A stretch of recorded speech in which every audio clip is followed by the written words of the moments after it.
مسئلہ الہ میں مشرکین کے وفقیات فی العقائد کے بعد ان کے اعمال میں سے بعض اعمال آپ نے دیکھے کہ مشرکین عرب ملت ابراہیمی کے جس طرح مدعی تھے تو ان میں دین ابراہیمی کے آثار موجود تھے، اور دین ابراہیمی کے آثار میں تصور توحید، جیسا کہ آپ نے دیکھا 2.5 درجے توحید کو مانتے، 1.5 درجہ میں انہوں نے تحریف اور تخریب کی۔ اسی طرح ملت ابراہیمی یا دین ابراہیم کے بعض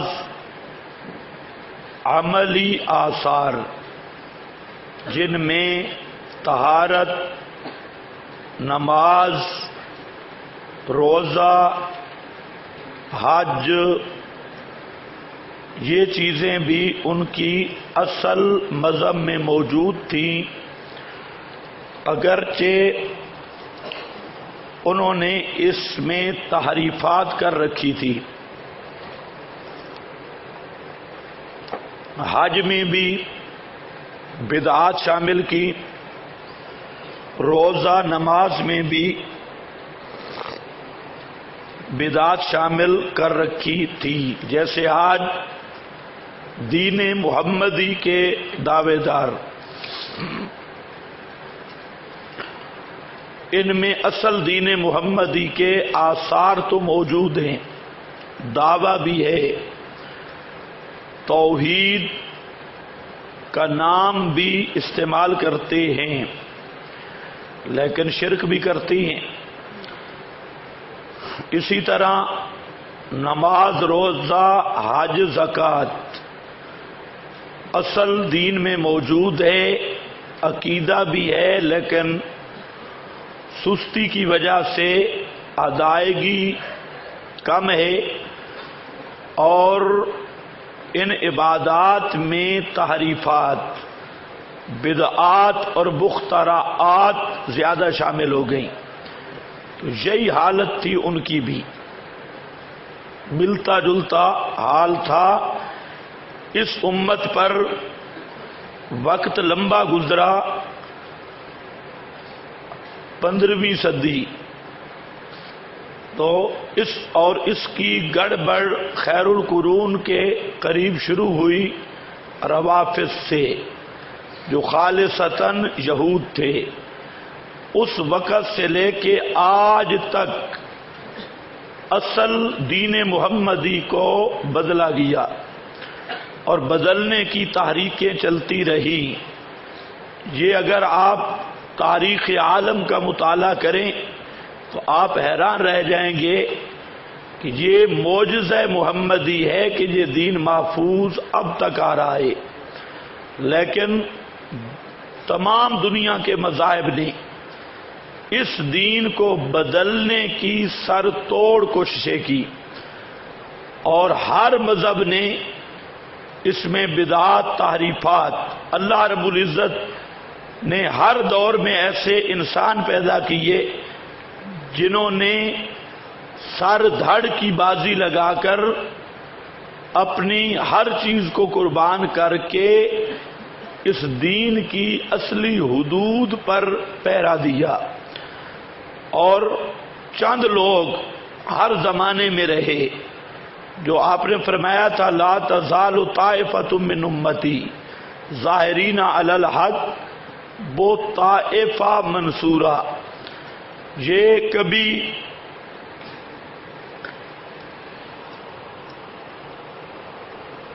کس شکل میں کام میں رہا، کبھی عمر بن عبد العزیز کی شکل میں، کبھی امام ابن تیمیہ کی شکل میں، کبھی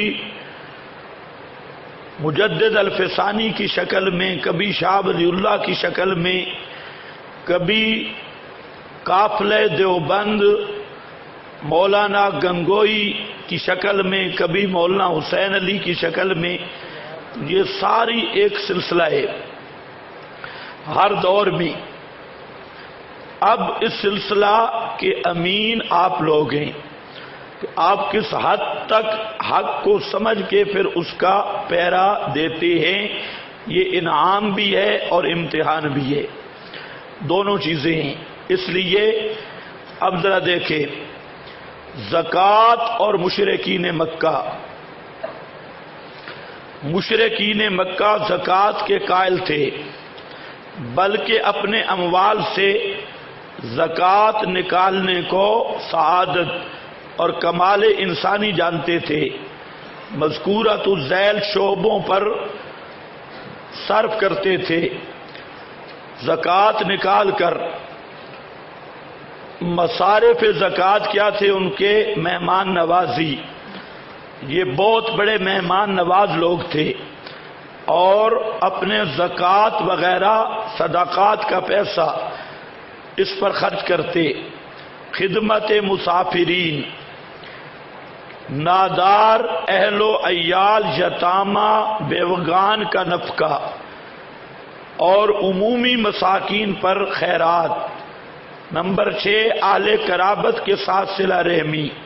اور نمبر 7 مصائب و واقعات، حادثات پر یا اس طرح کی کوئی مصیبت آ جاتی، زلزلہ یا طاعون بیماری، وہ اس پر اس کو خرچ کرتے.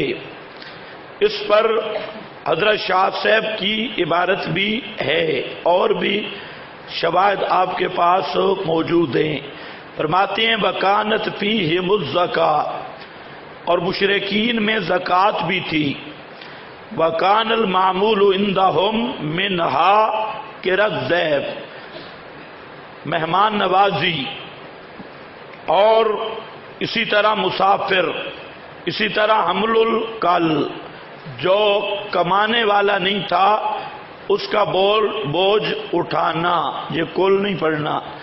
وصدقہ علی المساکین، اور اسی طرح مساکین پر صدقہ. وصلۃ الارحام والاعانۃ فی نوائب الحق، اور صلہ رحمی اور نوائب حق. یہ جس طرح حادثات ہوں، زلزلہ ہو تو بہت سارے امدادی کیمپ لگانے والے پہنچ جاتے ہیں. جماعت اسلامی، ایدی، یہ حضرات تو یہ کام ان میں بھی تھے. وہ بھی یہ خدمت اپنے زمانے کے اعتبار سے کرتے، کیمپ شیمپ لگا کر بیٹھ جاتے. فی نوائب الحق، ہاں یہ خدمت خلق، خدمت فاؤنڈیشن، اور یہ ساری فاؤنڈیشناں ان میں بھی بنی ہوئی تھی. یہ ذرا پڑھتے. اور نوائب الحق لوگ سمجھتے ہیں اے ڈیم فنڈ، اور بالا کوٹ کا زلزلہ فنڈ، تھار میں کیمپ لگانا، کہات پڑا ہوا ہے تھار سندھ میں، تو یہ سارے کیمپ شیمپ ان میں تھے. یہی ہے نوائب الحق، جو اللہ تعالی کی طرف سے آنے والے مصائب ہیں ان میں وہ اعانت کرتے. وَكَانُوا يَمْدَحُونَ بِهَا وَيَعْرِفُونَ أَنَّهَا کمال الانسان و سعادتہ، وہ سمجھتے تھے، ان کی تعریف بھی کرتے اور پہچانتے تھے کہ یہ انسان کا کمال اور اس کی سعادت ہے. مشرکین مکہ خود بھی غلام آزاد کرتے تھے. آج اگر آپ دیکھیں جس طرح امریکہ کی، برطانیہ کی بعض ٹیمیں، اور اسی طرح یہاں پاکستان میں کئی جو ٹرسٹ بنے ہوئے ہیں، ٹرسٹ وغیرہ، تو خدمت انسانیت یہ ان میں تھی. وہ بھی سارے یہ ٹرسٹ شرست سارے چلاتے، غلاموں کو آزاد کرتے تھے، مرتے وقت اپنے پسماندگان کو بھی اپنی طرف سے غلام آزاد کرنے کی وصیت کر جاتے۔ اس پر حوالہ ابو داؤد کا موجود ہے۔ اسی طرح مشرکین مکہ کے مذہب میں بہت ساری صفات وہ مشہور تھی۔ حضرت خدیجۃ الکبریٰ پہلی بیعت جب آئی، نیچے آ جاؤ وہ ہیڈنگ پر، پہلی بیعت جب آئی تو حضرت خدیجہ نے نبی کریم صلی اللہ علیہ وسلم کو تسلی دی۔ تو کیا تسلی دی؟ کہتی ہے کلا واللہ ما یخزیک، اللہ کی قسم اللہ تجھے کبھی رسوا نہیں کرے گا، انک لتصل الرحم، تو صلہ رحمی، آپ صلہ رحمی کرتے ہیں، وتحمل الکلہ، اور جو نہیں کما سکتا اس کا بوجھ اٹھاتی ہیں، وتکسب المعدوم وتقری الضیف، مہمان نوازی کرتے ہیں، وتعین علی نوائب الحق، مقصد یہ ہے کہ یہ چیزیں عرب کی جاہلیت میں قابل مدح تھی۔ ابھی تک حضرت خدیجہ کو کوئی پتہ نہیں، ابتداءً سنا ہے، ایمان بھی بعد میں لایا، لیکن وہ آپ کے ان افعال پر تعریف کر رہی ہے۔ اسی طرح یہ ایک بزرگ تھا ابن دغنہ، یہ مشرکین کا سید اور سردار تھا، بڑا آدمی تھا۔ تو حضرت صدیق اکبر رضی اللہ تعالی عنہ جب ہجرت کر رہے تھے حبشہ کی طرف، مشرکین سے تنگ آ کر راستے پہ ابن دغنہ سے ملاقات ہوئی۔ یہ انشاءاللہ پوری حدیث آ رہی ہے افضلیت صدیق اکبر میں، وہ پورا مضمون فوٹو سٹیٹ ہے، وہ آپ کو مل جائے گا۔ تو اس پر وہ ابن دغنہ نے کہا کہ فَإِنَّ مِثْلَكَ يَا أَبَا بَكْرٍ، اے ابو بکر تیرے جیسا آدمی لا یخرج ولا یخرج، نہ جا سکتا ہے اور نہ کوئی نکال سکتا ہے، انک تکسب المعدوم وتصل الرحم، تو وہ ہے جو معدوم کو کما دیتا ہے اور صلہ رحمی کرتا ہے، اور کل جو معذورین لاچار ہیں ان کا بوجھ اٹھاتا ہے، اور مہمانوں کی مہمان نوازی کرتا ہے، اور نوائب حق پر تو معاونت کرتا ہے۔ تو یہ کون کہنے والا ہے؟ ابن دغنہ جو مشرک تھا۔ تو وہ تعریف کر رہا ہے حضرت صدیق اکبر کی ان کاموں پر۔ اسی طرح حضرت عائشہ فرماتی ہیں قلت للنبی، میں نے نبی پاک صلی اللہ علیہ وسلم سے عرض کی کہ عبداللہ بن جدعان کان فی الجاہلیت، یہ جاہلیت میں یکر الضیف، یہ مہمان نوازی بہت کرتا تھا، اور یصل الرحم، یہ صلہ رحمی بھی بڑی کرتا تھا، اور یفک العانی، یہ گردنیں چھڑاتا تھا، ویحسن الجوار، اور پڑوسیوں کے ساتھ بڑا اچھا تھا، فاثنیت علیہ، تو میں نے تعریف کی اس پر، حل نفعہ ذالک، یہ اس چیز نے اسے نفع دیا، تو آپ نے فرمایا لا۔ قال رسول اللہ صلی اللہ علیہ وسلم لا انہ لم یقل یومن اللہم اغفر لی خطیئتی یوم الدین، مقصد عقیدہ ٹھیک نہیں تھا، تو یہ سارے کام کرتا تھا۔ تو اب دیکھیں یہ جاہلیت کا آدمی ہے، اور اس میں اس کی صفات کیا ذکر کی جا رہی ہے؟ مہمان نوازی اور صلہ رحمی، اور اسی طرح فک آنی، اسی طرح جوار، پڑوسیوں کا خیال رکھنا۔ یہ آج بھی لوگ ان چیزوں پر متاثر ہوتی ہیں اور دیکھتے ہیں جی بڑا فلانا آدمی ہنس مکھ ہے، بڑا خرچ کرتا ہے، یہ ساری چیزیں. تو حضرت عائشہ نے پوچھا کہ نفع دیا؟ آپ نے فرمایا نہیں، کیونکہ اس کا عقیدہ ٹھیک نہیں تھا.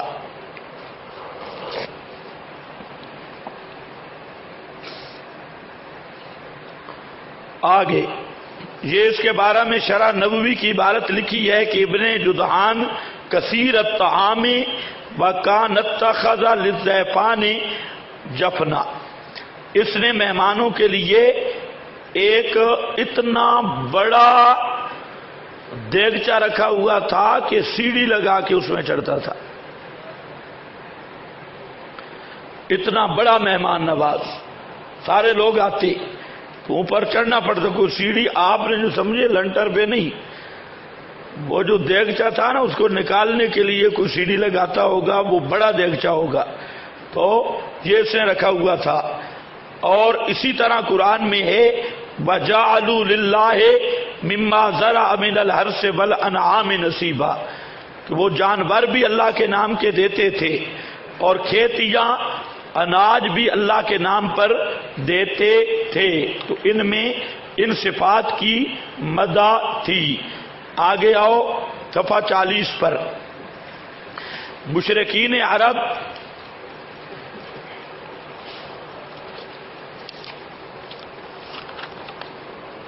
ہاں بھئی ختنہ کیا کرتے تھے، غسل جنابت، بلکہ تمام خصال فطرت کے مذہباً قائل تھے.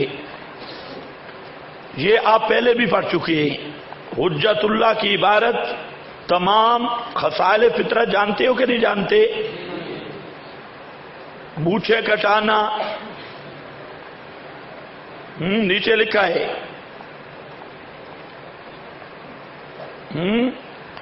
ایک تو یہ ہے وَمَا زَالَ الْغُسْلُ مِنَ الْجَنَابَةِ سُنَّةٌ مَعْمُولَةٌ عِندَهُمْ، ہمیشہ رہا غسل جنابت والا سنت معمولہ ان کے نزدیک.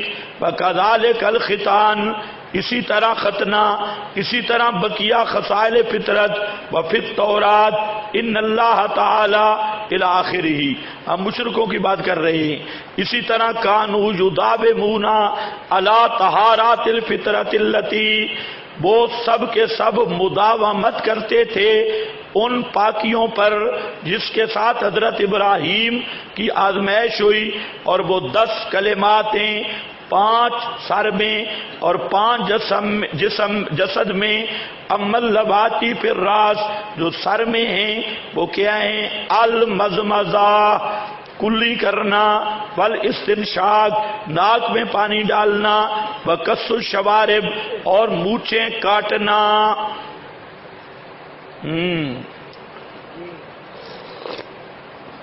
شوارب یہ ہیں، یہ جو اس ہونٹ سے آگے ہے. وقص الشوارب، اور اسی طرح مانگ نکالنا، بالوں کے 2 حصے کرنا، ایک ادھر ایک ادھر. اور جناب مشرکین میں تھا السواک، کیا تھا؟ مسواک کرتے تھے. وضو، استنجے، مسواک، ساری چیزیں ان میں تھیں لیکن جہنم سے نہیں بچ سکے. اور وہ جو جسد میں ہیں فل استنجا،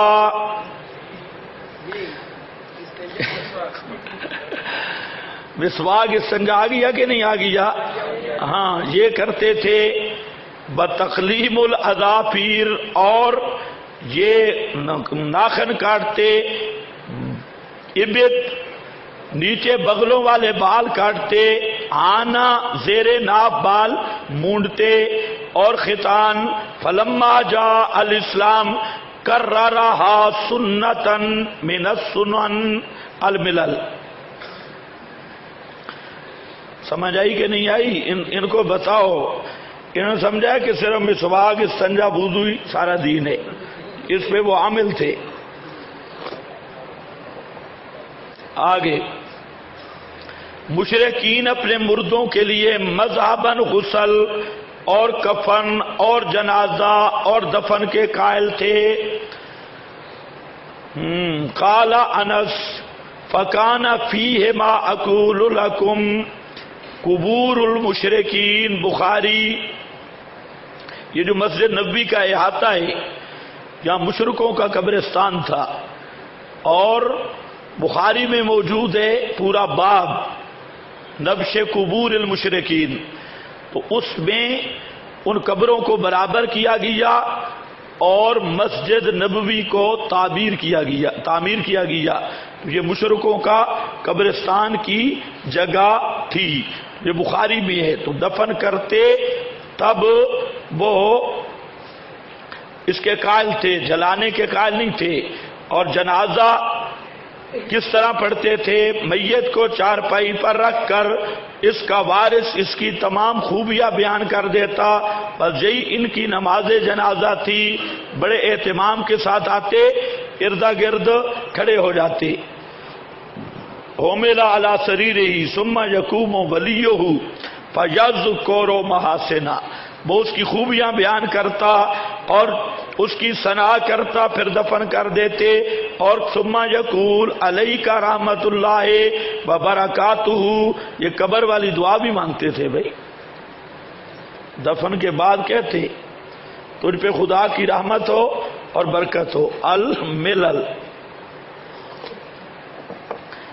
مشرکین مکہ جانوروں کا گلا ذبح کرتے تھے، گلا دباتے نہیں تھے، نہ پیٹ چاہ کرتے تھے۔ اصل ان کے مذہب میں یہی بات تھی، بعد میں کچھ روشن خیال بھی پیدا ہو گئے کہ جانور کو جب ذبح کرنا ہے تو ذبح کرنا ہے۔ وَلَمْ تَزَلْ سُنَّتُهُمْ الذِّبْحُ فِي الْحَلْقِ وَالنَّحْرُ فِي اللُّبَّةِ حجت اللہ، کہ مشرکین مکہ ذبح بھی کرتے تو حلق سے اور نہر لبا سے کرتے، وہ جو اونٹوں کو ذبح کرتے سینے کے قریب سے، وہ جو نہر جیسے آپ کرتے ہیں اسی طرح اونٹ کو نہر کرتے۔ مشرکین عرب میں عقیقہ بھی مروج تھا، عقیقہ کرتے۔ سمیت ابی بریدہ تھا یقول کنا فی الجاہلیت اذا ولدا لاحدنا غلام، ہمارا جب جاہلیت میں کسی کا لڑکا ہوتا ذبح شاتن، ایک بکری ذبح کرتا، لطخ راسہ، اس کے سر کو وہ مل لیتا، بدمہا، اس خون سے۔ فلما جاء اللہ بالاسلام، اللہ اسلام لے آیا اور تھے ہم نذبح شاتن ونہلک راسہ، اب ہم بکری ذبح کرتے تھے اور اس کے سر مونڈتے تھے اور زعفران کے ساتھ اس کو دھو دیتے تھے، ملا دیتے تھے۔ مشرکین مکہ اپنے خطوط کی ابتدا میں بِاسْمِکَ اللہم لکھا کرتے تھے۔ یہ بات میں نے آپ کو بتا دی صلح حدیبیہ کے جھگڑے میں، اس نے وہی بات کی بِاسْمِکَ اللہم، لیکن بعد میں انہوں نے تحریف کر دی تھی، انہوں نے بسم اللہ والعزیٰ سے شروع کرنا، یہ جیسے آج بسم اللہ بھی پڑھتے ہیں اور ساتھ جانے یا علی فلانا بابا گاڑیوں پہ چڑھتے ہوئے، اور اسی طرح ان میں بھی یہ بات تھی۔ اور مشرکین مکہ اپنی اولاد کے نام بھی چن چن کر رکھتے تھے، آج نام سنے تو آدمی حیران ہو جاتا ہے، لیکن ان کے نام میں عبداللہ، ابو بکر صدیق کا نام کیا تھا؟ عبداللہ بن عثمان۔ حضرت صدیق کا نام کیا ہے؟ عبداللہ بن، اپنا نام عبداللہ ہے، باپ کا نام عثمان ہے۔ اسی طرح کسی کا نام عبداللہ بن جدعان ہے، جابر بن عبداللہ بن عمر بن الی آخرہ، یہ سارے نام ہیں۔ تو نام عبداللہ رکھتے۔ اگلی بھی بات ذرا دیکھو کہ مشرک محرمات نسبیہ رضائیہ کی حرمت کا عقیدہ ان میں موجود تھا، جتنے رشتے آپ حرام سمجھتے ہیں مشرکین بھی ان کو حرام سمجھتے تھے۔ وما زالوا یحرمون المحارم، محارم وغیرہ سے نکاح حرام سمجھتے۔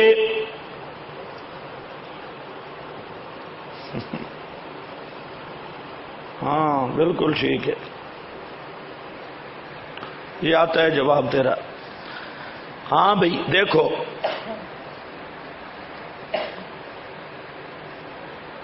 کدھر گیا بھائی؟ کل بناتے ول امہات ول اخوات، تو جتنے رشتے رضائی ہیں ان کو حرام سمجھتے تھے اور نہیں نکاح کرتے تھے ماؤں کے ساتھ، بیٹیوں کے ساتھ، خالاؤں کے ساتھ، پھوپھیوں کے ساتھ، یہ نسبی حرمتیں، محارم سے نکاح کرنے کے قائل نہیں تھے، رضاعت کے رشتوں سے نکاح کرنے کے قائل نہیں تھے۔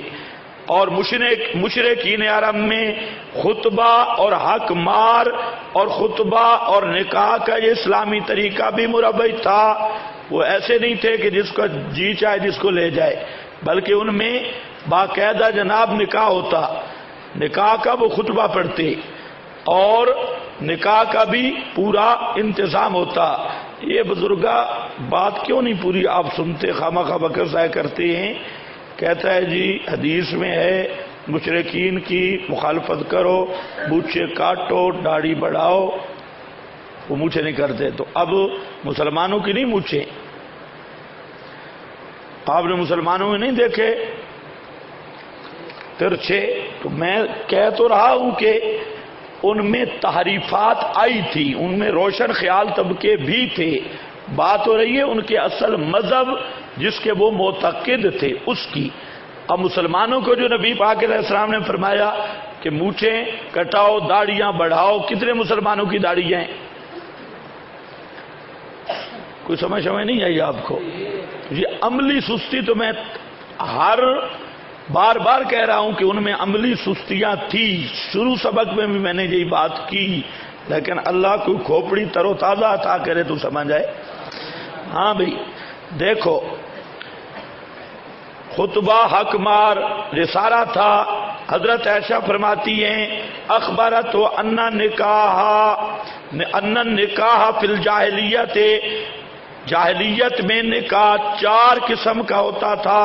نکاح منہا نکاح الناس اليوم، ایک نکاح ان میں سے یہی ہے جو آج کل لوگ کرتے ہیں، یخطب الرجل الی الرجل، وہ اسی طرح یخطب خطبہ دیتا تھا، پیغام نکاح خطبہ، ایک خطبہ ایک خطبہ، خطبہ دیتے تھے اس کے ولی کو یا اس کے بیٹی وغیرہ کو، تو وہ اس کو قبول کرتا، پھر اس کا نکاح ہوتا۔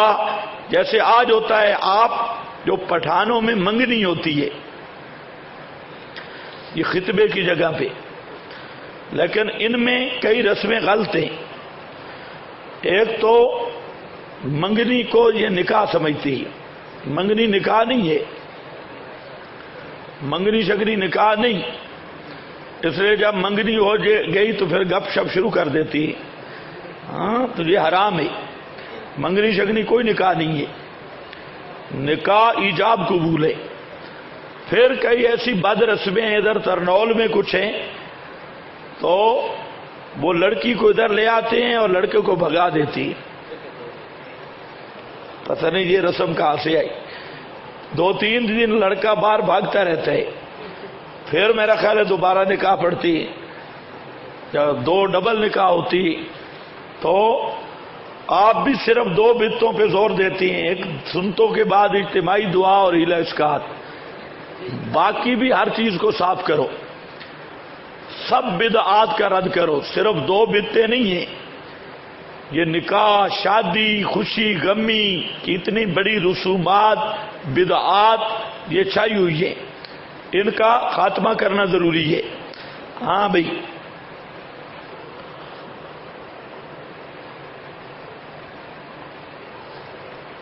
ابو طالب صاحب اس نے خطبہ پڑھا،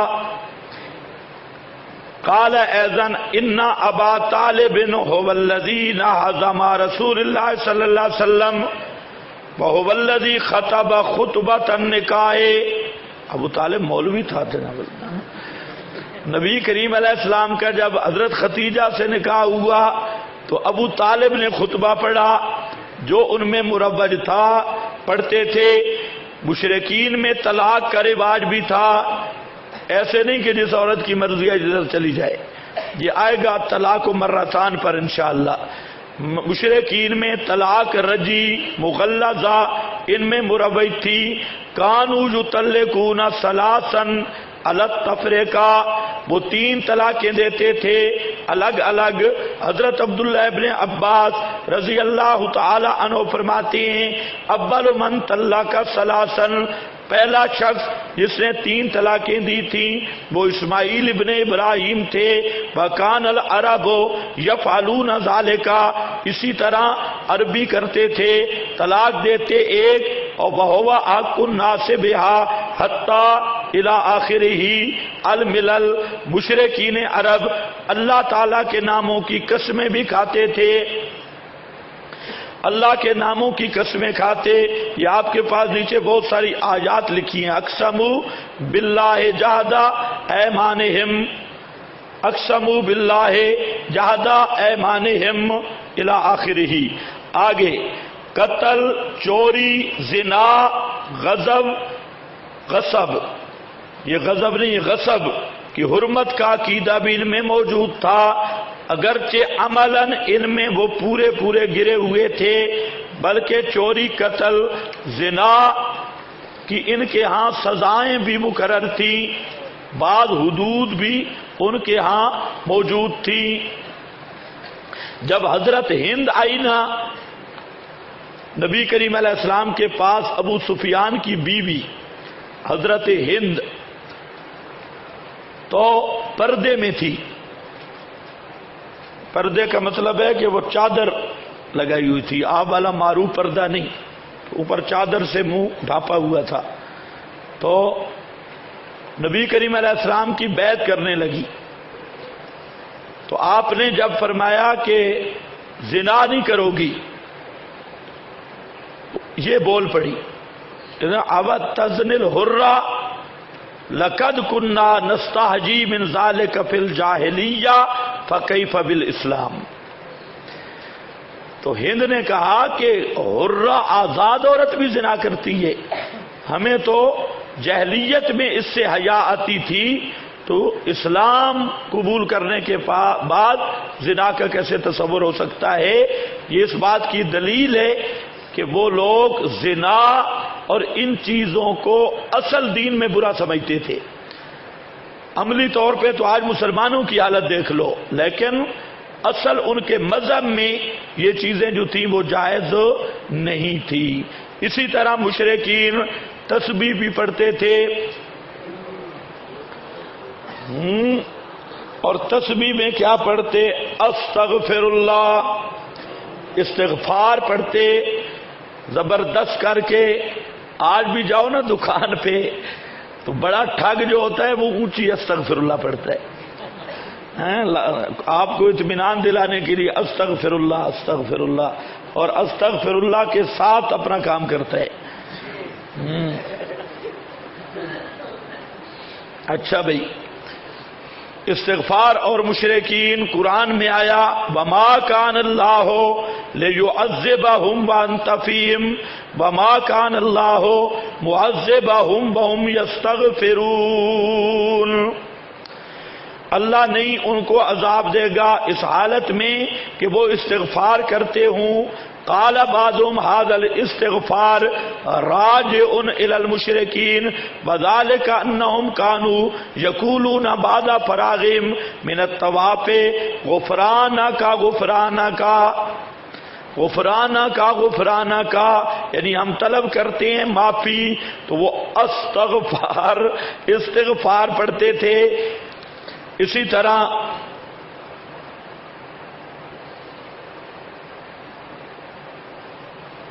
ان الذین کفروا بعد ایمانہم ثم ازدادوا کفرا، اس کی ایک تفسیر ابو عالیہ نے کی ہے، فرماتے ہیں ہم قوم تابوا من ذنوب عملوا فی حال الشرک ولم یتوبوا من الشرک۔ یہ مشرک تھے،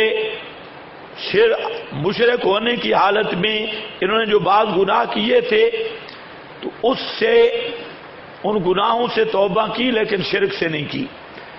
تو بعض چیزوں کو یہ گناہ سمجھتے استغفار کرتے. رحم دلی اور مشرکین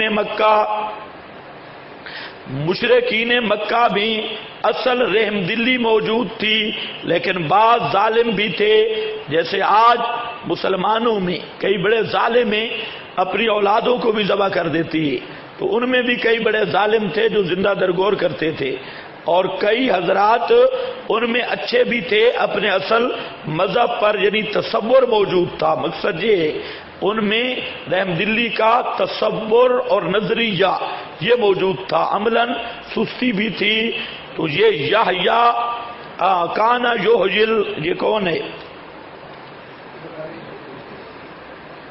فکانا یحیل موعودۃ یقول للرجل، ان میں ایک جماعت ایسی تھی کہ جب کوئی بچی زندہ درگور کرنے لگتا تو وہ اس سے لے لیتا اور اس کی وہ معاونت کرتا. یہ روایت پوری نہیں آئی بخاری کی، چلو رقم آپ کے پاس لکھی ہے کہ ان میں ایک پوری پارٹی تھی جو موعودہ کو زندہ کرتے، یعنی لے لیتے، وصول کر لیتے.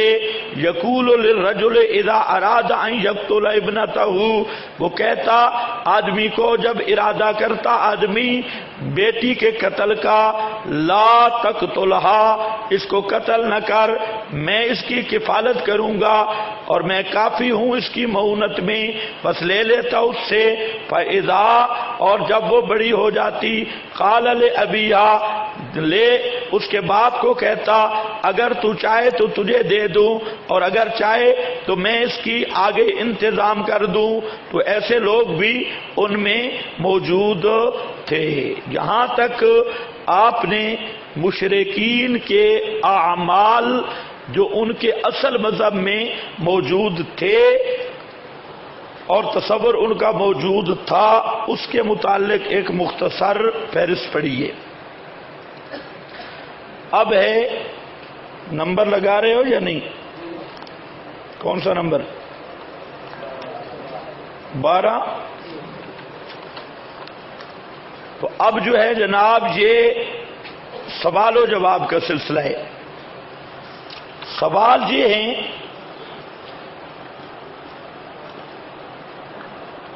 یہ بات اب ہم قریب پہنچے اپنے مقصد کے. آپ نے مشرکین کے عقائد بھی دیکھے، اعمال بھی دیکھے. تو اب قابل غور بات یہ ہے کہ باوجود نبی کریم صلی اللہ علیہ وسلم ان کے ہم وطن ہم قوم تھے اور ان کی عصبیت بھی مشہور تھی، لیکن بئی ہما انہوں نے اپنے وطنی اور قومی بھائی کو جلا وطن کیا. لیکن اس پر بھی ان کا غصہ ختم نہ ہوا، بلکہ اس جلا وطن قومی بھائی کو اس ہجرت گاہ میں بھی آرام سے نہ بیٹھنے دیا، بلکہ اس کی ہجرت گاہ میں جا کر جنگیں کی، جیسے احد، احزاب وغیرہ. مزید برآں ہجرت گاہ کے لوگوں کو اعلان جنگ کیا، جیسے انہوں نے خط لکھے وغیرہ وغیرہ. تو پہلا سوال نیچے لکھا ہے کہ مخالفت کیا تھی، جھگڑا کیا تھا. کیا مخالفت کی وجہ یہ ہو سکتی ہے کہ مشرکین مکہ حضور صلی اللہ علیہ وسلم پر نبوت ملنے سے پہلے کاذب اور خائن ہونے کا شبہ کرتے ہوں، اس لیے وہ کہتے تھے کہ داغدار زندگی کا مالک آج نبی کیسے بن گیا؟ ہو سکتا ہے کہ یہ بات ہو. جواب ہرگز نہیں، بلکہ آپ کو نبوت ملنے سے پہلے منبع امانت و صدق اور وقت کا برگزیدہ انسان مانتے تھے. یہ آگے اس پہ حوالہ آ رہا ہے. قال فہل قال ھذا القول احد منکم قبلہ. ابو سفیان کا انٹرویو ہے ہرقل بادشاہ کے سامنے. ہرقل عیسائی بادشاہ انٹرویو لے رہا ہے. اس نے پوچھا کہ یہ آدمی جس نے نبوت کا دعویٰ کیا، اس قول ان کے خاندان میں کسی اور نے بھی کیا ہے؟ تو قلت لا، ابو سفیان کہتا ہے نہیں. فقالا کنتم تتہمونہ علی الکذب، بادشاہ نے سوال کیا کیا تم اس پر جھوٹ کی تہمت رکھتے ہو؟ یعنی کوئی جھوٹ اس نے بولا ہے آج تک؟ آگے عبارت ہے فقالا لا، آگے عبارت کیا ہے؟ فقالا لا. تو ابو سفیان نے کہا آج تک اس نے جھوٹ نہیں بولا. تو معلوم ہوتا ہے آپ کی سابقہ زندگی کو مقدس اور پاکیزہ سمجھتے تھے. اسی طرح نبی کریم علیہ السلام صفا کی پہاڑی پہ کھڑے ہوئے اور فرمایا ارائیتکم لو اخبرتکم ان خیلا تخرج بصفح ھذا الجبل، آپ نے فرمایا اگر میں کہوں کہ دشمن کی فوج اس چوٹی پہاڑ کے پیچھے سے حملہ آور ہونے والی ہے، اکنتم مصدقیہ، کیا تم میری تصدیق کرو گے؟ قالوا ما جربنا علیک کذبا، مسلم شریف. سارے بولے ہم نے آپ پر کبھی جھوٹ نہیں دیکھا. کیا مطلب ہے؟ ہماری آنکھیں غلطی کر سکتی ہیں، آپ کی زبان سے جھوٹ نہیں نکل سکتا. تو یہ جو پہلا سوال تھا کہ ہو سکتا ہے انہوں نے دشمنی اس لیے کی ہو کہ آپ کی شخصیت، کردار اور نبوت سے پہلے والی زندگی پر ان کو اعتراض ہو، تو مسئلہ صاف ہو گیا کہ وہ رسول اللہ صلی اللہ علیہ وسلم کے صدق، امانت کے قائل تھے. نمبر 2، کیا مشرکین کی مخالفت آپ کے ساتھ محض ذاتی تھی یا مذہبی تھی؟ یہ بھی سوال ہو سکتا ہے. جیسے قبیلے لڑ پڑتی ہیں، قوموں کی لڑائیاں ہوتی ہیں، نجی لڑائیاں، زمینوں کے جھگڑے اور رشتوں کے جھگڑے، تو یہ کسی کے ذہن میں یہ آ سکتا ہے کہ ہو سکتا ہے ان کی ذاتی، جیسے آج کل ہوتا ہے. ادھر ایک تلا گنگ میں مولوی صاحب تھے، تو وہ مولوی صاحب بیچارہ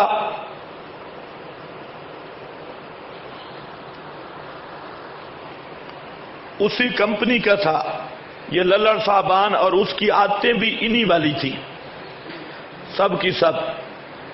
تو وہ کسی لڑکی کے ساتھ اس کے تعلقات تھے، اس کے بھائی نے اسے منع کیا، نہ رہا تو اس کے بھائی نے اسے قتل کیا، اور اس پر انہوں نے بورڈ اب تک لگا ہوا ہے شہید ناموس صحابہ، شہید ناموس صحابہ. یہ وہ بندہ پکڑا گیا، اس نے جج کے سامنے کہا کہ میں نے قتل کیا ہے، اور اس نے یہ کام کیے، میں نے قتل کیا. انہوں نے ایک شیعہ بیچارے کو پکڑا ہے، اس کو اس نے جب اقرار کیا تو وہ تو چھوٹ گیا. تو انہوں نے کہا شیعہ کو پیسے شیسے بھی بھئی آپ کو دیتے ہیں، لیکن تو اتنا مان لے ہم کیس بھی نہیں کرتے، وہ قتل ہم نے کیا تاکہ وہ جو شہید ناموس صحابہ ہے وہ باقی رہے، شہادت باقی رہے. تو بساؤ کا یہ کام بھی ہوتا ہے. تو سوال یہ ہے کہ ان کی رسول پاک سے ذاتی دشمنی تھی یا مذہبی؟ جواب ذاتی مخالفت قطعاً نہ تھی، کیونکہ آپ کی ذات مقدس پر ان کو کسی قسم کا اعتراض نہیں تھا، بلکہ مخالفت مذہبی تھی.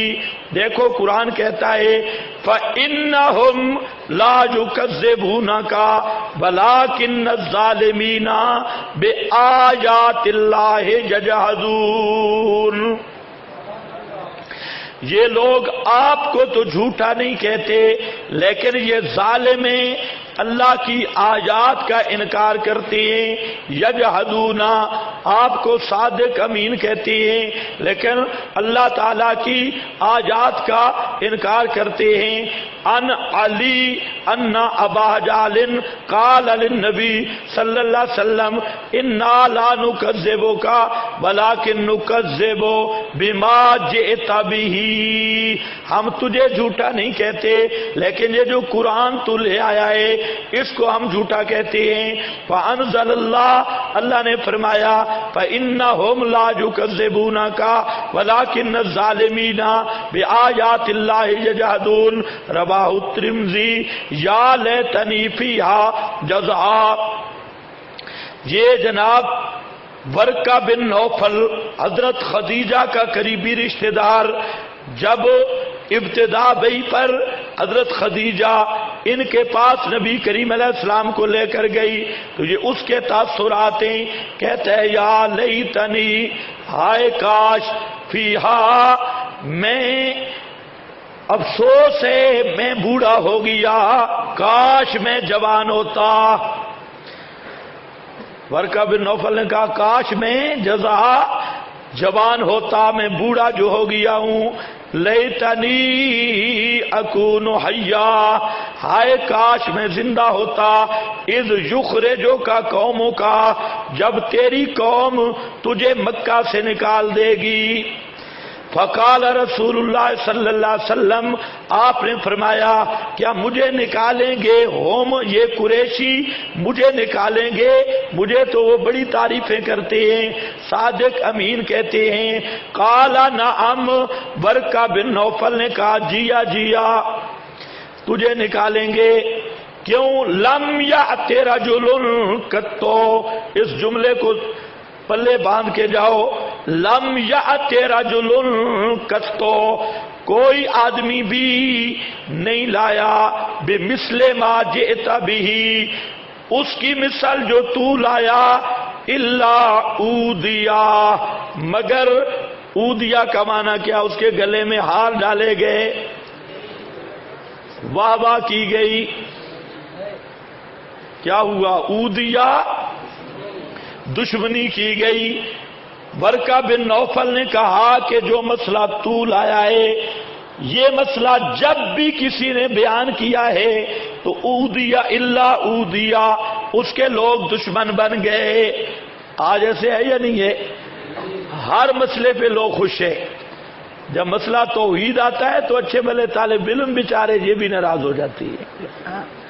اس طرح نہیں ہونا چاہیے تھا، کچھ نرمی شرمی ہونی چاہیے تھی۔ اودیا، یہ مسئلہ ایسا ہے جب بھی کوئی بیان کرتا ہے لوگ دشمن بن جاتے ہیں، اس لیے حضرت شیخ فرماتے تھے توحید آدمی کو اکیلا کر دیتی ہے، ایک دفعہ توحید سب سے جدا کر دیتی ہے۔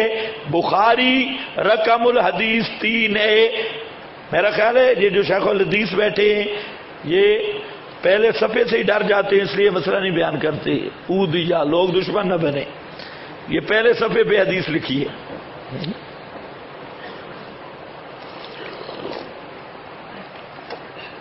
سوال تیسرا ہے کیا مخالفت کی وجہ اللہ جل شانہ کے تعدد کا مسئلہ تھا؟ یعنی جھگڑا یہ ہو کہ مشرکین کہتے ہوں 2 اللہ ہیں اور نبی کریم علیہ السلام فرماتے ہوں ایک اللہ ہے، شابش بولو، اس میں جھگڑا تھا؟ یہ اجرا ہو رہا ہے کہ آپ کی دعوت یہ ہو کہ اللہ ایک ہے اور مشرک کہتے ہوں اللہ 2 ہیں، یہ جھگڑا تھا؟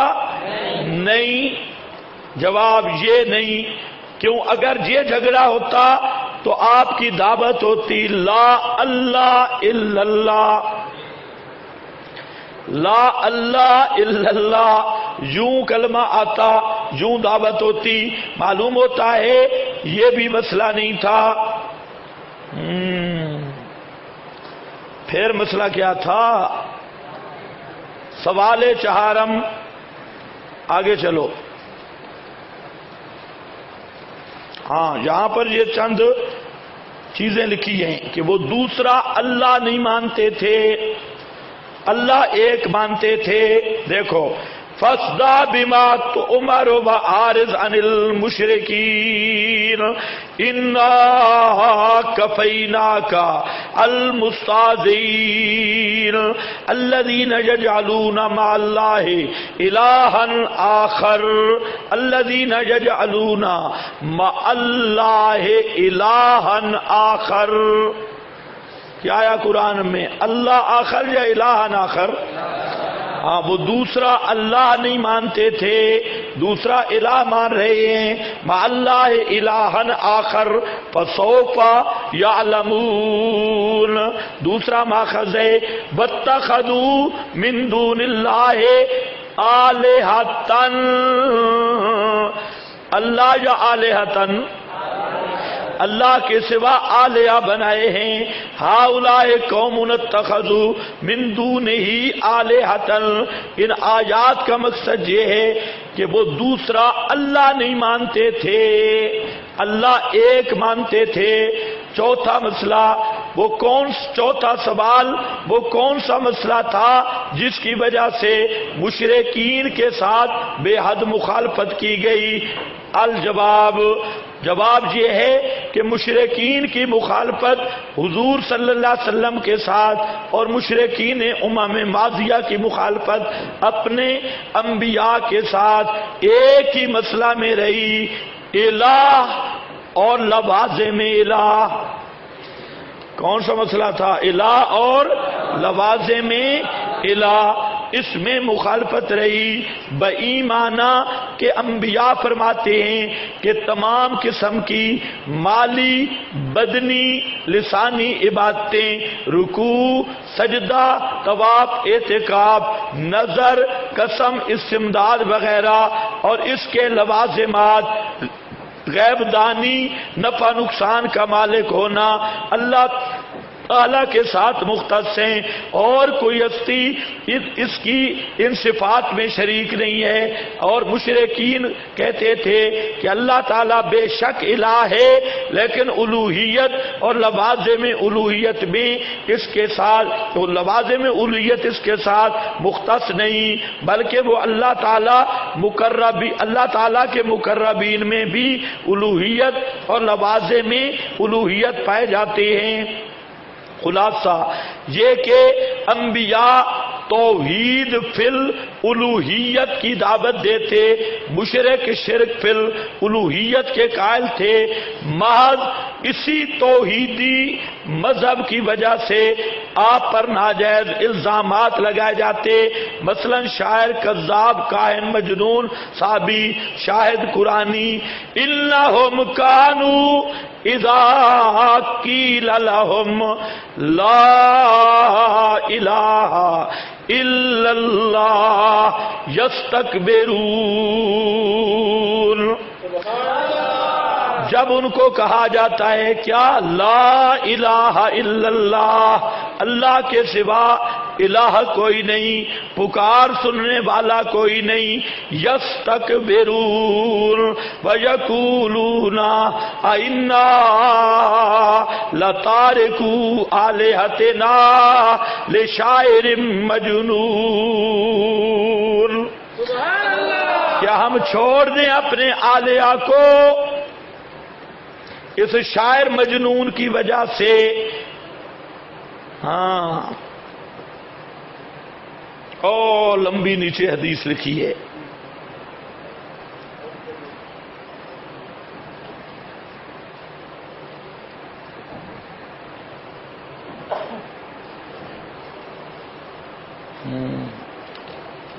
ابن کثیر نے لیا. اس کا خلاصہ یہ ہے کہ ابو طالب صاحب جب فوت ہونے لگا، خواجہ ابو طالب پر موت آنے لگی.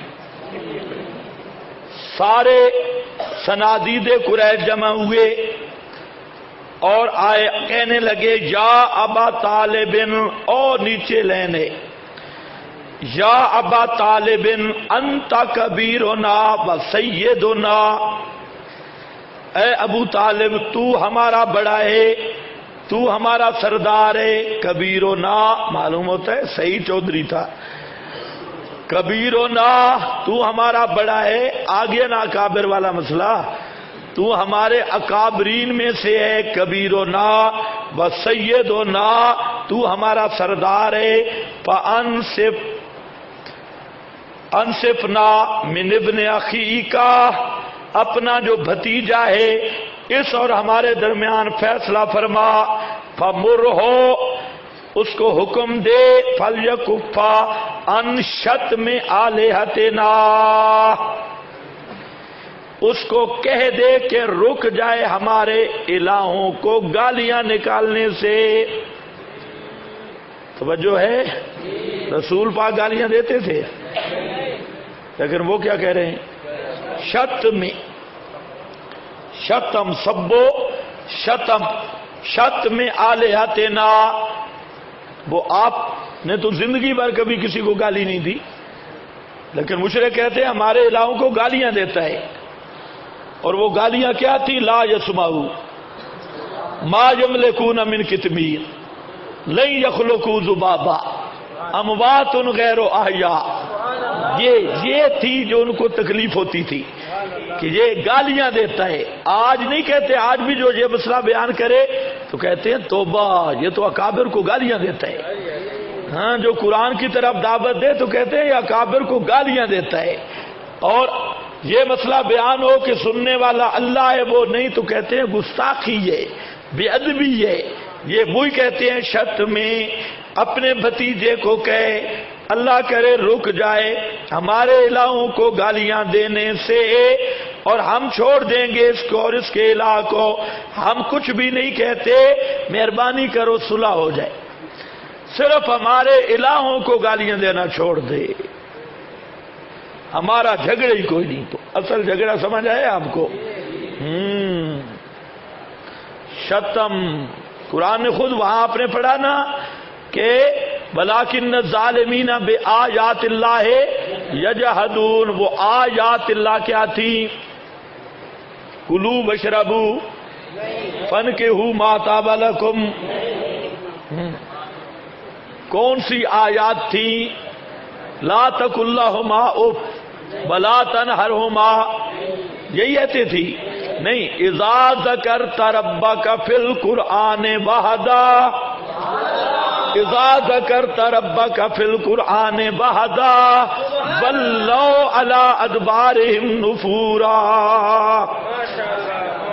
جب تو قرآن میں وحدہ مقید بالقید پر حکم محت کلام کہہ دے، وحدہ جب تو اللہ کی توحید کا مسئلہ بیان کرتا ہے اس وقت ولو پھرتے ہیں نفورا،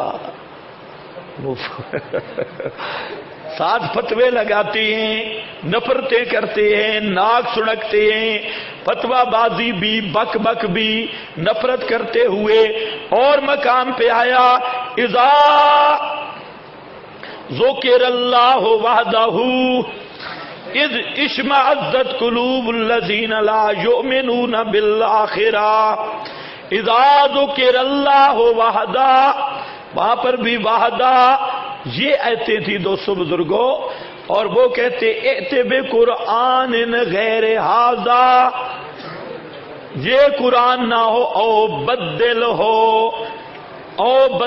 ہو یا اسی کو بدل دے، صرف لا یسمعو نکال دے، ما یملکون من کتمیر نکال دے، اموات غیر احیاء نکال دے، یہ ایتے نکال دے، ایتے بقرآن غیر ھذا، کوئی فضائل اعمال جیسی کتاب لے آ جس میں کسی کو کچھ بھی نہیں کہا گیا، ہاں؟ تو ان کی ہڈیاں درد ہوتی تھی آیات توحید سے، خدا کی قسم مسئلہ یہی تھا۔ جیسے آج تم بیان کرو نا مسئلہ توحید، آج بھی جو مرضی مسئلہ کرو لوگ خوش ہیں، لیکن جب توحید بیان کرو گے سب کی ہڈیاں دکھیں گی، سب کو کہتے ہیں مولوی صاحب ذرا نیا ماحول ہے یہاں پر، ذرا احتیاط۔ میں کہتا ہوں یہ کہنے والے ہی کافر ہے، اس کا مطلب ہے کہ جہاں احتیاط بوئی ہے وہی ابو جہل والا احتیاط کیجیے، ایتے نہ ہوں بدل ہو. تو یہ بیچارہ یہ تو نہیں کہہ سکتا قرآن سے نکال، یہ کہتے پڑھنی نہیں ہے، یہ آیات نہیں پڑھنی. تو عقیدہ اس کا بھی ابو جہل والا ہے، بے ایمان کا.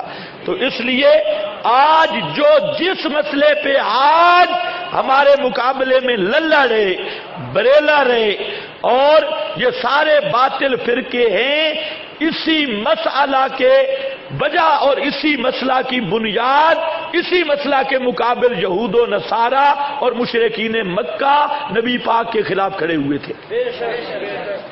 وہی مسئلہ ہے. شتم آلہتنا ندعوہ و الہہ، ہم اس کو بھی چھوڑ دیں گے، ہم کچھ بھی نہیں کریں گے، نہ فتوے لگائیں گے، نہ مکے سے نکالیں گے، نہ لڑائیاں کریں گے. صرف ایک بات ہے، ہمارے الہوں کے جان چھوڑ دے، یہ ان کے بارے میں کچھ نہ کہے. اور نیچے لکھا ہے درمیان میں، قال فبعث الیہ ابو طالب. ابو طالب نے، دوسری روایت یہاں نہیں آئی کہ پتہ نہیں آئی ہے، دوسری میں ان بیچاروں نے بڑی رونا رویا ہے. انہوں نے نبی پاک پر پہلا الزام لگایا ہے، یکفر آباءنا، یکفر آباءنا، یہ وہ ہے جس نے ہمارے سب بزرگوں کو کافر کہہ دیا. یکفر آباءنا، یفرق بین اخواننا، یہ وہ ہے جس نے ہمارے اندر توڑ پیدا کر دیا، بھائی بھائی سے جدا کر دیا. ہم سارے متفق تھے. اور یسب، اور گالیاں دیتا ہے ہمارے الہوں کو. یہ شکایت لگئی ابو طالب کو. تو پہلے کیا، یکفر آباءنا، آج بھی یہی ہوتا ہے، ہمارے بزرگوں کو کافر کہا. ہم نے تو نہیں کہا، ہم نے تو نہیں کہا، ہم نے تو قرآن کا مسئلہ بیان کیا. تم ایک ایک بزرگ کو پکڑ کے آگے لے آتے ہو، کہتے یہ بھی کافر تھا جی. ہم تو کہتے ہیں ان کا یہ عقیدہ ہی نہیں تھا. اور بات سمجھو، ہم تو قرآن کا مسئلہ بیان کرتی ہیں، قانون بیان کرتی ہیں. آگے بزرگوں کو تو تم نے پکڑا ہوا ہے. ہمارے وہ قاضی صاحب ہیں، وہ آئیں گے انشاءاللہ. وہ قاضی صاحب ڈنڈا والے میں پڑھا رہے تھے، سکول ٹیچر، تو بڑے اچھے عالم ہیں. تو انہوں نے کوئی 25 اکابر کی فہرست دی، یہ بھی سماع کا قائل، یہ بھی اعادے کا قائل، یہ بھی. تو قاضی صاحب پیریڈ میں تھے، اس کے پاس آئے، کہتے اس کا جواب دے. قاضی صاحب نے کہا ابھی دوں یا بعد میں؟ انہوں نے کہا ابھی. قاضی صاحب نے اچھا لیا کاغذ، نیچے لکھا اگر ان کا یہی عقیدہ تھا تو سب کافر مرتد تھے.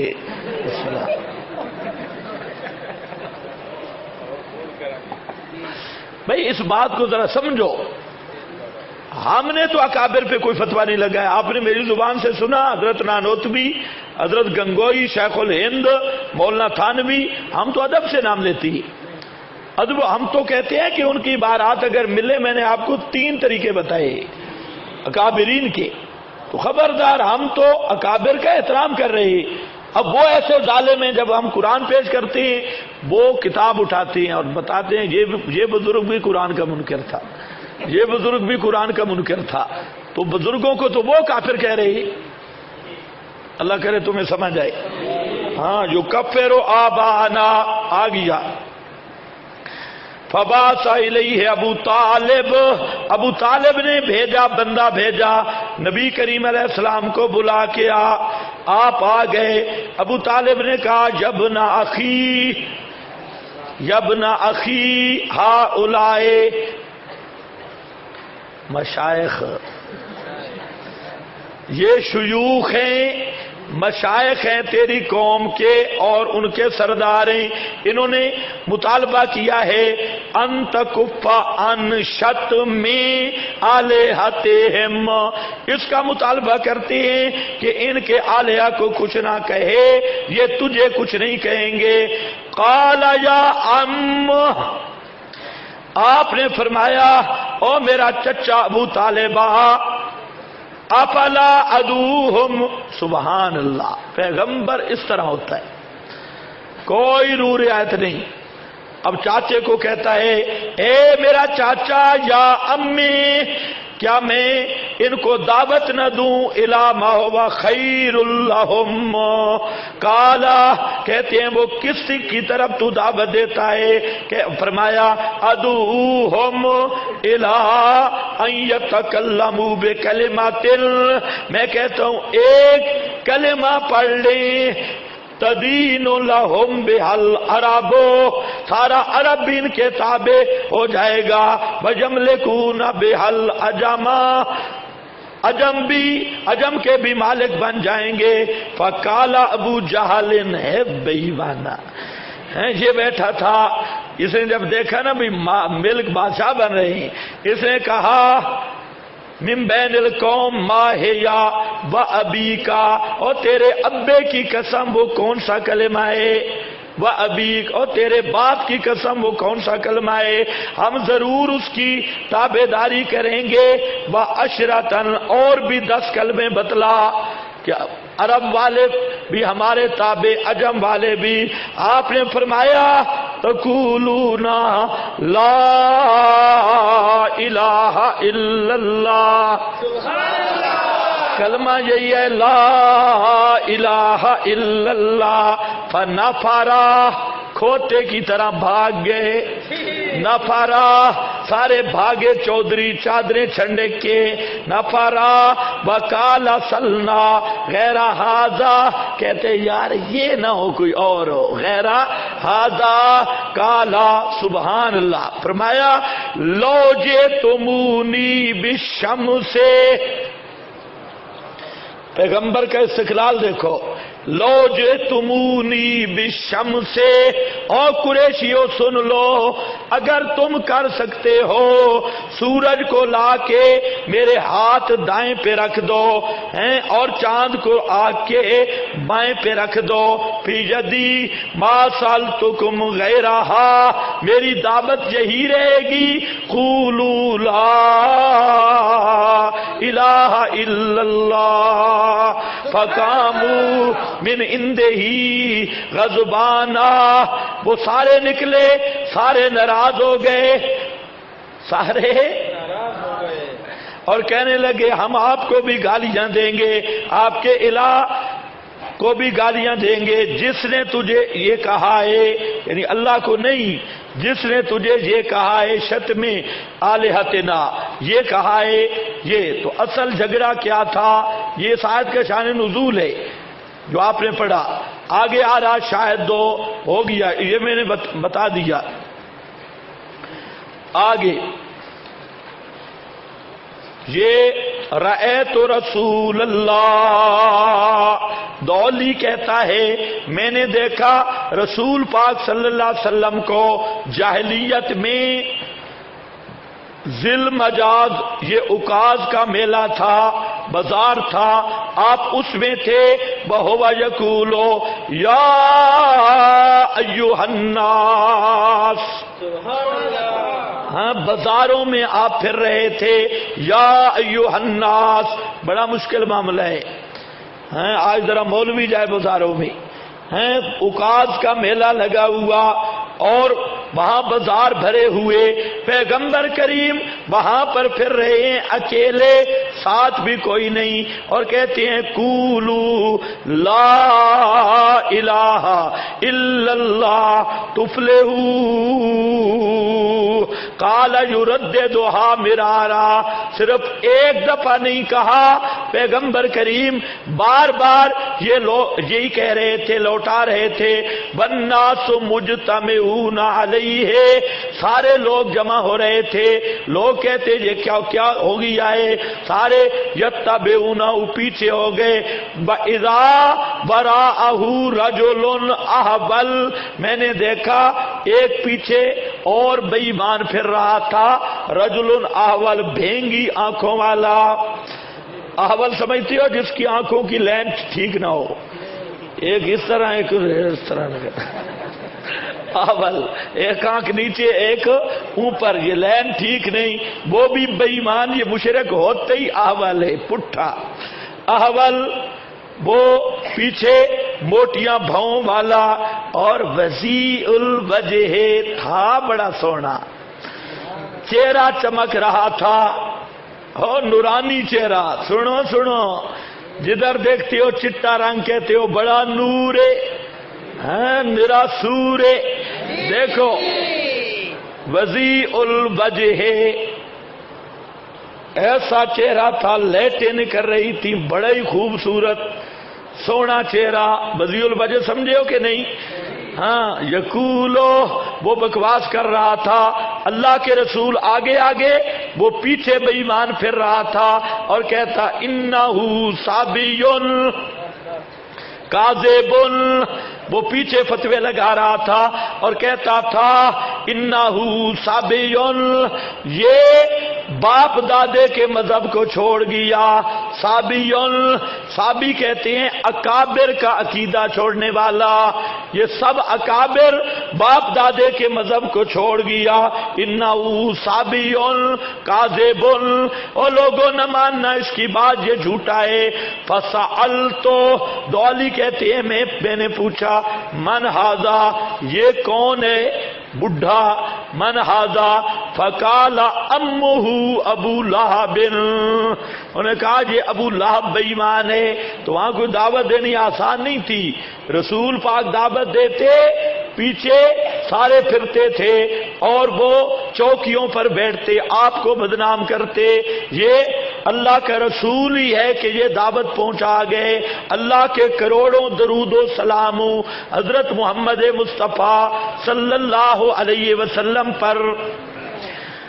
ہاں، یہ معمولی مسئلہ نہیں، آج مولوی جناب مسجد میں بیٹھا ہے، حلوے روٹیاں مل رہی ہیں، اور منبر پہ یہ مسئلہ بیان نہیں کرتا ہے، بدبختہ، اللہ کے رسول نے کتنی مصیبتیں جھیلی، اور پھر تو کہتا ہے میں مسلمان بھی ہوں، کوئی مسلمان نہیں، ماتو وہم کفار، کیا مشرکین کی آپ کے ساتھ ہو گیا بھائی، یہ ساری چیزیں آ گئی۔ اب دیکھو، یہ تو آپ نے سمجھ لیا کہ جھگڑا کس بات میں تھا،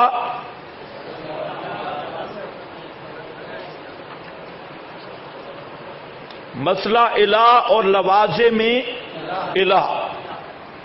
اب ذرا دیکھو، اس میں بھی تھوڑی تنقید کر لیتی ہے کہ مسئلہ الہ، لوازم الہ، ایک بات پیچھے پڑی امور حقیرہ، امور اعظام، امور حقیرہ، تو یہ ایک فائدہ ہے کہ وہ جو امور حقیرہ میں شرک کرتے تھے وہ کس حد تک تھا، اس کی تنقید ضروری ہے تاکہ آیات سمجھنی آسان ہو۔ تو یاد رکھ لو، یہ نیچے لکھا ہے، مشرکین مکہ عقیدہ رکھتے تھے کہ سارے جہان کا مدبر حقیقی تو اللہ تعالی ہی ہے، لیکن بعض مقربین کہ بوجہ ریاضت اور مجاہدہ اللہ تعالی، مجاہدہ کے اللہ تعالی چند انعامات عطا فرما دیتے ہیں، چند انعامات۔ انعام اول، مخلوق کے نفع نقصان میں تصرف کرنے کا ان کو دربار الہی سے اختیار مل جاتا ہے۔ آگے پھر شرائطیں، سارے جہان میں نہیں بلکہ مخصوص خطوں میں، اور مخصوص خطوں کے تمام کاموں میں نہ بلکہ صرف معمولی اور چھوٹے کاموں میں۔ ایک، ان چھوٹے کاموں میں ہر وقت نہ بلکہ جب تک اللہ تعالیٰ کا اپنا مبرم حکم ان کاموں کے متعلق نفیاً یا اثباتاً نہ آ چکا ہو، اللہ تعالیٰ کی طرف سے اس کو عطائی، وہبی، تفویضی تصرف کرنے کا اختیار مل جاتا ہے۔ کیفیت تصرف بئی طور کے اس کو ان کاموں کے تصرف میں دربار الہی سے ہر بار ہر جزی میں دوبارہ اجازت جزیہ نہیں لینی پڑتی۔ ایک دفعہ اللہ نے جتنا اختیار دیا کٹھا دے دیا، اب ہر کام کے لیے اذن کی ضرورت نہیں ہے، ہر کام کے لیے اذن کی ضرورت نہیں، بلکہ اجازت کلی ہی کافی ہوتی ہے۔ پس وہ ہر تصرف میں اپنی مرضی اور ارادہ کر لینے کا مختار ہوتا ہے۔ یہ ہے مشرکین کا شرک فی التصرف و تدبیر، اور پہلا مسئلہ اختلافیہ۔ سمجھ گئے کہ نہیں؟ اب وہ کہتے چھوٹے چھوٹے کام، وہ بھی مخصوص خطوں میں، جیسے آج دیکھ لو ایک بابا پشاور میں ہے، تو وہ پشاور کے ایریے کا ذمہ دار ہے، چھوٹے چھوٹے۔ ایک لاہور میں ہے، کہتے داتا دی نگری، وہ وہاں ایک ادھر بری ہے، یہ تھا بھی شیعہ، یہ پنڈی والوں کا ذمہ دار ہے۔ اسی طرح وہ کہتے مخصوص خطوں میں اللہ مخصوص چھوٹے چھوٹے کاموں کے اختیارات ان کو دیتا ہے، اور اس کے لیے بھی شرط ہے کہ وہ تقدیر مبرم میں اٹل نہیں ہوتے۔ ایک دوسرا وہ اللہ اذن کلی دے دیتا ہے۔ کلی کا مطلب سمجھو کہ ہر جزی میں جتنے کاموں میں اختیار ملا، ہر جزی میں الگ اذن کی ضرورت نہیں ہوتی، یہ معنی ہے کلی کا۔ سمجھے کہ نہیں سمجھے؟ ہاں یہ اب اللہ کے نبی آئے، انہوں نے کیا کہا؟ فرماتے ہیں کسی کام میں کسی بڑے سے بڑی مخلوق کو بھی اللہ تعالیٰ نے ذرہ بھر تصرف کا اختیار نہیں دیا۔ کیا لکھا ہے؟ ذرہ بھر تصرف کا اختیار نہیں دیا، نہ ذاتن نہ عطان۔ یہ توحید فی التصرف ہے، توحید فی التصرف ہے۔ واہ شاہ شہید پہ خدا کی رحمت ہو، اسماعیل شہید، زبردست جملہ لکھا، آج تک مشرک ہضم نہیں کر سکے۔ کہتا ہے جس کا نام محمد یا علی ہو وہ کسی شے کا مختار نہیں ہے۔ سادی اردو ہے، کسی یہی کہنا چاہتی ہے شاہ اسماعیل شہید کہ ایک ذرہ پر بھی ما فوق الاسباب تصرف نہیں۔ اب سمجھ آئے گی۔ انبیاء کہتے تھے والذین تدعون من دونہ ما یملکون من قطمیر، ما یملکون من قطمیر، کھجور، اوپر اندر گٹھلی، اوپر پردہ، اس پردے کے بھی مالک نہیں۔ اب سمجھ آئی؟ اللہ نے نہیں فرمایا بھینس کے مالک نہیں یا مشرک کی لاش کے مالک نہیں، نہیں، قطمیر، کھجور کی گٹھلی، اوپر پردہ، اس کے بھی مالک۔ یہ نبیوں کی دعوت ہے، ذرہ پر بھی تصرف نہیں، کسی شے کے مختار نہیں۔ وہ سمجھے نہیں سمجھے؟ ہاں، لا یملکون مثقال ذرۃ، سبحان اللہ۔ نبیوں کی دعوت یہ ہے ذرات، سرسوں کے دانے جتنا اختیار بھی کوئی نہیں۔ تم کہتے ہو خطوں میں اختیار، پنڈی میں اختیار، پشاور میں اختیار، اور بنیر کا پورا بابا ذمہ دار، اور لاہور کا کوئی ذمہ داری کیا؟ ما یملکون من قطمیر، من قطمیر، قل ادعوا الذین زعمتم من دون اللہ لا یملکون مثقال ذرۃ فی السماوات ولا فی الارض وما لهم فیہما من شرک وما له منہ من ظہیر۔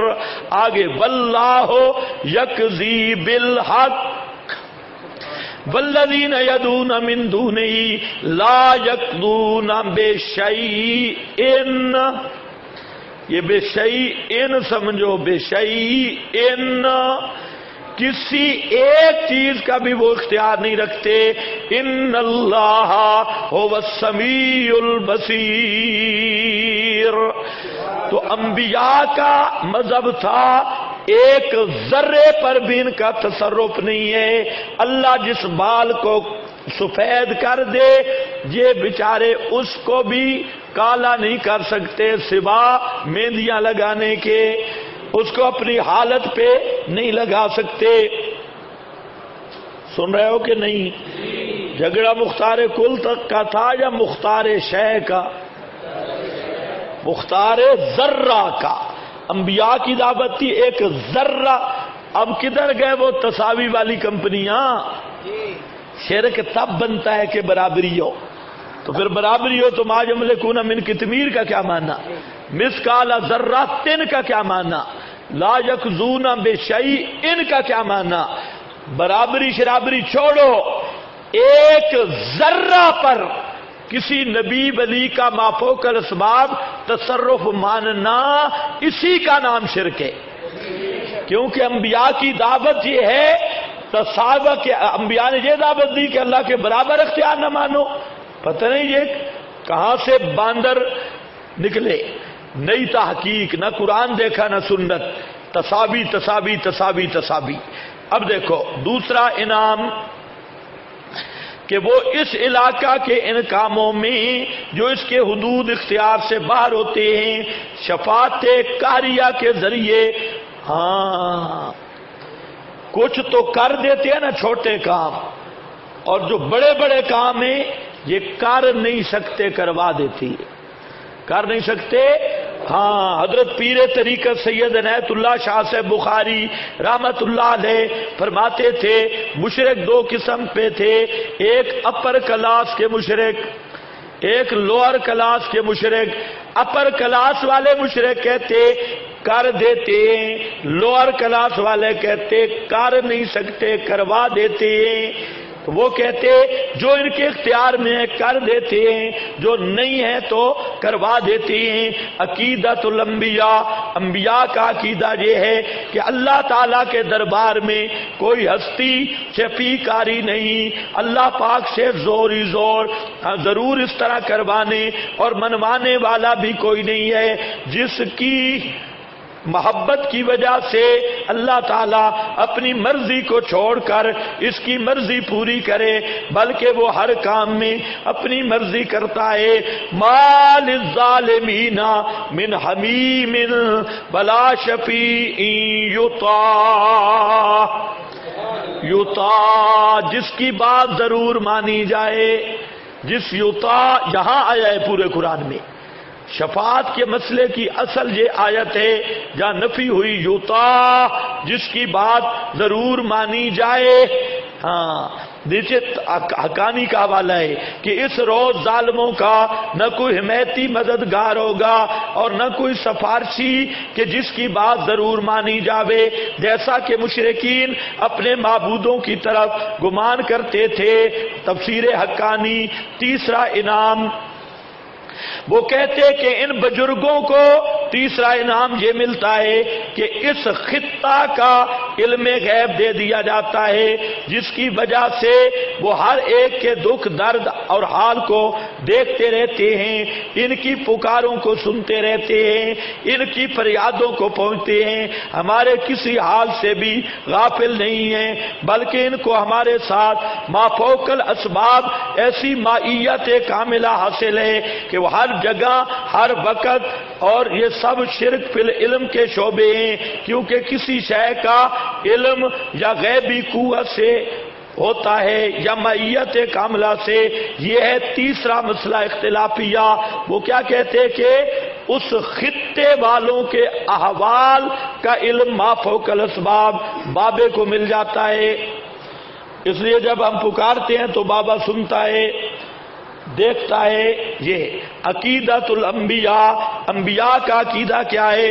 ان تدعوہم لا يسمعوا دعاءکم ولو سمعوا ما استجابوا لکم ویوم القیامت یکفرون بعشقکم ویوم القیامت یکفرون بشرککم۔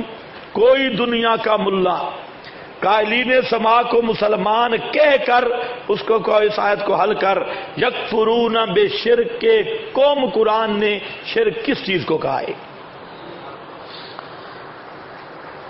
سمجھے ہو کہ نہیں سمجھے؟ ہاں فروئی فروئی فروئی قرآن شرک کہہ رہا ہے. اللہ کو پتا تھا مولویوں کی ہوا خارج ہو جانی ہے، اس لیے ان کے سارے فتوے گئے. اب بے شرک کم، شرک کا فتویٰ آیا یا نہیں آیا؟ کس نے لگایا فتویٰ شرک کا؟ اچھا یہ شرک بغیر سما کے عقیدے کے بنتا ہے یا سما کے عقیدہ رکھ کے؟ ایک آدمی پکارتا ہے سما کا عقیدہ نہیں، شرک ہوگا؟ شرک تب بنے گا کہ سما کا عقیدہ ہے. تو اصل بنیاد ہے دار و مدار سما کا عقیدہ. یہ ما فوق الاسباب سما والا عقیدہ، اسی کو قرآن نے کہا یکفرون بے شرک کم. ورنہ لکھو پرچیاں، پوچھو ملا سے کہ یہاں شرک کم قرآن نے کس کو کہا ہے. ہاں تماشا بنا ہوا ہے، وہ بھی مسلمان ہیں ہم بھی مسلمان ہیں، ہم قرآن مانتے ہیں وہ نہیں مانتے ہیں، دونوں مسلمان. ان تدعوہم لا يسمعوا دعاءکم ولو سمعوا ما استجابوا لکم ویوم القیامۃ یکفرون بشرککم ولا ینبئک مثل خبیر. آگے وہم عن دعائہم غافلون. آگے کلا یعلم من فی السماوات والارض الغیب الا اللہ وما یشعرون ایان یبعثون. یہ انشاءاللہ آ رہا ہے، یہ مسئلہ علم غیب آئے گا. آگے عقیدۃ چوتھا انعام. چوتھا وہ کہتے جو انعام ملتا ہے. چہارم یہ کہ اللہ پاک ان کو اس علاقہ کا معبود بنا دیتا ہے بایمانہ کے جو عبادات مالیہ اور بدنیہ اور لسانیہ، سجدہ، پکار، اعتکاف، طواف وغیرہ اللہ کے لیے مخصوص ہیں، وہ سب اس کے لیے جائز ہو جاتی ہیں. یہ ہے مشرکین کا شرک فی الالوہیت. اور چوتھا مسئلہ اختلافیہ شرک فی الالوہیت، اور چوتھا مسئلہ عقیدۃ الانبیاء. انبیاء کا عقیدہ ہے فَعَلَمْ أَنَّهُ لَا إِلَٰهَ إِلَّا اللَّهُ. بس یہ چار انعام مانتے.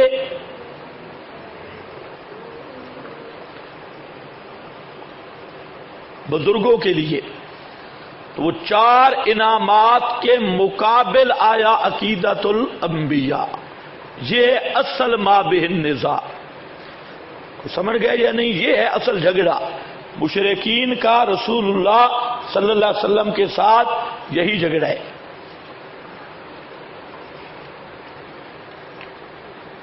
بس بھائی اس کے بعد جو کچھ لکھا ہے یہ خود پڑھ لو. اس پر ہماری لینیں اب جدا ہو گئی. اس کے بعد چند مسائل ہیں جو یہاں لکھے ہوئے نہیں. یہاں تک صرف ہمارا مقصد تھا آپ کو ما بہن نزاع کا تعین، وہ جھگڑا ہے کیا. اس میں اس کے بعد ہے مسئلہ الہ کا معنی کیا ہے. یہ میں بتا چکا ہوں. ایاک نعبد، الہ کا معنی میں عرض کر چکا ہوں، یہ بات ہو چکی ہے. تو جھگڑا اب آئیں گے چند لوازم، مثلا علم غیب، تصرف، دعا پکار. اور جہاں نظر منت کی بات ہے تو وہ قرآن کے اندر چل رہا ہے ما اہل بہ لغیر اللہ. آج بھی پڑھا ہے. یہ سب آپ کو لینے بتا رہا ہوں ورنہ تو پورے مہینے کا مسئلہ الہ ہے، ختم نہ ہو. تو اس ضمن میں انشاءاللہ آئے گا آپ کے پاس علم غیب، لیکن وہ ہماری طرز اور ہوگی، وہ مناظرانہ طرز ہوگی. اور تصرف ما فوق الاسباب، دعا پکار، پھر اسی کے ساتھ مسئلہ شفاعت، استشفاء، توسل، یہ سارے اس کے ساتھ چلتے جائیں گے، تو یہاں سے ہماری طرز بدل جائے گی۔ البتہ ایک مضمون میں ذکر کروں گا، شبہات، مسئلہ الہ پر شبہات، جس میں شرک کی حقیقت کہ شرک کیا ہے، اس میں پھر مسئلہ الہ ایک دوسرے عنوان سے اجاگر ہوگا۔ اور یہ جو آج کل لوگوں نے چند شبہات ڈالے، مثلا یہ کہ ما اخاف ان تشرکوا بعدی، کہ یہ امت شرک نہیں کر سکتی، حدیث میں آ گیا تم سب کو مشرک کہتے ہو۔ اسی طریقہ سے اور چند ضمنی مسائل ہیں، وہ میں انشاءاللہ عرض کر دوں گا، وہ آپ کے پاس کاغذ نہیں ہوں گے۔ یہ جو مسئلہ الہ کے کاغذ ہیں، یہ تمت جہاں تک میں نے پڑھانا تھا وہ ہو گئے۔ اب کوئی کام کی بات ہے، مجھے تو نہیں تو وقت ضائع نہ کرو۔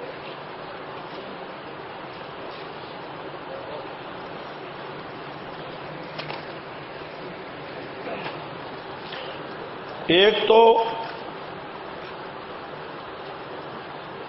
بعض علماء فرماتے ہیں شاید انتدو لا یسمع دعاکم، قالین سوا موتوں پر شرک کا فتویٰ نہیں لگایا جا سکتا، اس کی وضاحت فرمائیں۔ سورہ فاتر میں آنے دو، پوری وضاحت ہوگی۔ قائلین سما مطلق سما کا قائل ہے، مشرکین سما مات تصرف کے قائل تھے، اس وجہ سے آیت تدعوہم شروع بتلایا کہ وہ سما، یعنی ما فوق الاسباب تصرف کا قائل ہو تو وہ مشرک ہے، ما فوق الاسباب سما کا قائل ہو تو مسلمان ہے۔ یہ تقسیم کرنے والا خود زندیق ہے، اس نے پوری توحید کا ستیہ ناش کر دیا۔ اگر ما فوق الاسباب تصرف غیر اللہ کا ماننا شرک ہے تو سما بھی ماننا شرک ہے۔ اگر غیر اللہ کا تصرف ماننا شرک نہیں ہے تو پھر سما ماننا بھی شرک نہیں، تو پھر بے شرک قوم کا کیا معنی بنے گا؟ آپ کو سمجھ نہیں آئی کیا کہا میں نے؟ کہتا ہے کہ جہاں شرک کا جو فتویٰ لگا ہے نا، وہ غیر اللہ کا تصرف مانتے تھے، تو میں نے کہا کہ تصرف ما فوق الاسباب غیر اللہ کا ماننا شرک، اور سما غیر اللہ کا ما فوق الاسباب ماننا شرک نہیں ہے، تو یہ شرک کی تعریف صحیح ہوگی؟ تصرف غیر کا ماننا شرک ہے اور سما ما فوق الاسباب ماننا شرک نہیں، تو پوری توحید ہی غلط ہے۔ پھر توحید کی کوئی اور تعریف کر، یہی زند کا ہے۔ تو اگر غیر کے لیے تصرف ماننا شرک ہے تو سما ما فوق الاسباب ماننا بھی کیا بنے گا؟ شرک بنے گا۔ اور یہی وجہ ہے کہ بغیر سما کے عقیدے کے تصرف کا عقیدہ رکھا ہی نہیں جا سکتا۔ بنیاد میں سما کھڑا ہے۔ ایک آدمی کا عقیدہ ہے سنتے نہیں تو تصرف کا رکھے گا؟ تصرف کا رکھے ہی تب ہے کہ پہلی سیڑھی شرک کی چڑھ چکا ہے۔ ایک عبارت ہے فَإِنَّمَا أَدَاؤُهُمْ، کہ اس کی آخر میں ہے لا شیء وجود مستفاد مستعار منہ، مگر اس کا صرف ترجمہ ہو جائے تو مہربانی ہوگی۔ مطلب یہ ہے کہ فَإِنَّمَا أَدَاؤُهُ، اللہ تعالیٰ کے سوا ہر چیز ممکن ہے۔ لا شیء، کوئی ایسی چیز نہیں مگر اس کا وجود مستفاد اور مستعار ہے، اللہ تعالیٰ ہی سے ہے، اللہ سے حاصل ہوا، یعنی اللہ نے اس کو بنایا ہے اور عاریتاً اللہ نے اس کو وجود دیا ہے۔ یہ معنی ترجمہ ہوگی ہے مستفاد مستعار من اللہ ہے۔ بعض علماء فرماتی ہیں ہاں بس بھئی یہ مسئلہ جہاں تک ہو گیا۔ اب ایک تو آج ان کی حاضری لگاؤ، بہت سارے چہرے مجھے نظر نہیں آ رہے، ان سب کی حاضری لگا کر کل صبح پیش کرو۔ ہاں یہ جو انتظامیہ ہے یہ ذرا الرٹ رہے، کئی بے ایمان ہیں تو وہ جمعرات کو ضرور ادھر ادھر منہ مارنے جاتی ہے۔